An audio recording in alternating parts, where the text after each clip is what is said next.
আহলান সাহালান মাহে রমাদান। আমরা সবাই রোজার পবিত্রতা রক্ষা করি।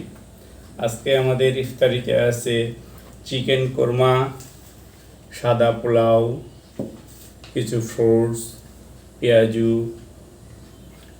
পাপা, আপনার রোজা থেকে কেমন লাগতেছে? ভালো। খুব ভালো লাগতেছে না? রোজা থাকলে আল্লাহ গুনাহ মাফ করে দেয়, আর রোজার পুরস্কার আল্লাহ নিজে হাতে দিয়ে দেয়। আমি কি আপনাকে দিব? কোনটা খাবেন আপনি আগে? চিকেন কোরমা। চিকেন কোরমা, ওকে।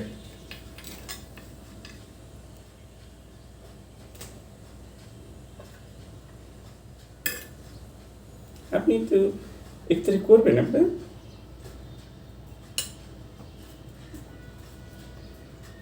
এই এটা কিন্তু কত সুন্দর, মামনি কি সুন্দর রান্না করেছে, একদম দেখলেই খেতে ইচ্ছে করে।